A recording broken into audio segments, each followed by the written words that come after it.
네, 안녕하세요. 리치메이커입니다. 2020년이 밝아왔죠.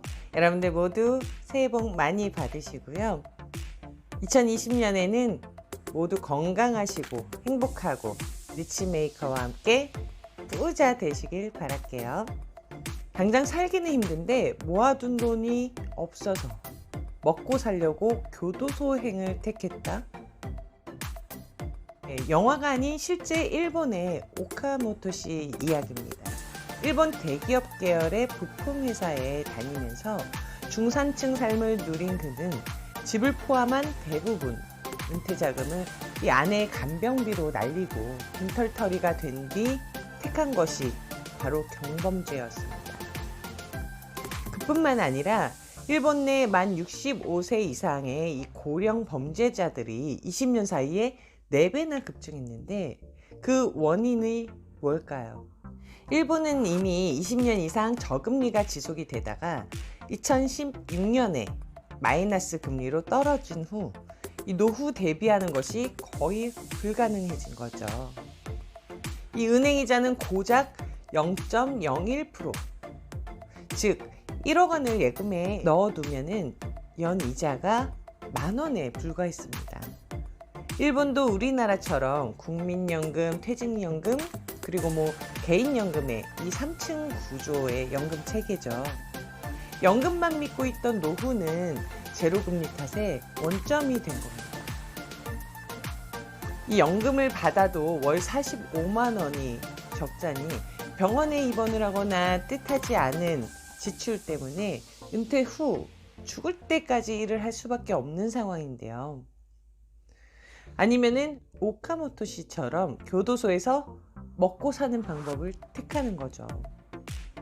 올해 6월 일본은 공적 연기금의 수익률이 마이너스 7.5%였습니다.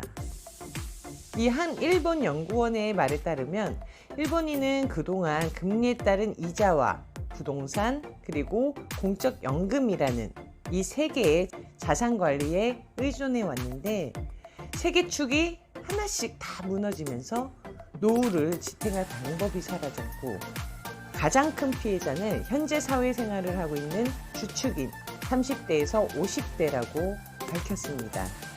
이러한 일들은 과연 일본뿐일까요? 연금제도 세계 1위인 어느 나라인지 아시죠?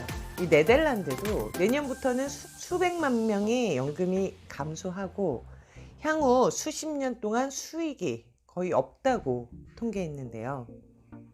이 네덜란드 통계청에 따르면 만 18세에서 65세 노숙자의 이 추정치는 2배나 늘었고요. 치솟는 부동산 가격에 이 취약계층을 노숙자로 내몰고 있는 현실입니다.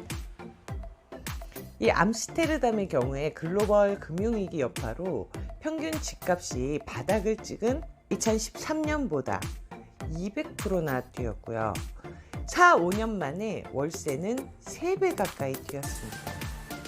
이 치솟는 집값 때문에 나이 불문하고 길거리로 이렇게 내몰린 경우죠.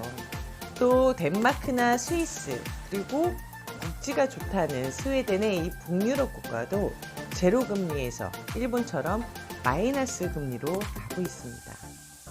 이 제로금리의 대표적인 피해 사례는 바로 부동산값 급등인데요.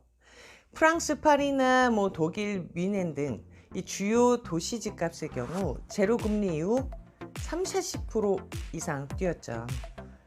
기준금리보다 대출금리가 낮아지면서 이 자산가격 버블은 훨씬 심해졌고 주식시장도 좋지 않아서 부동산으로 돈이 꾸준히 지금 몰리고 있는 현상입니다.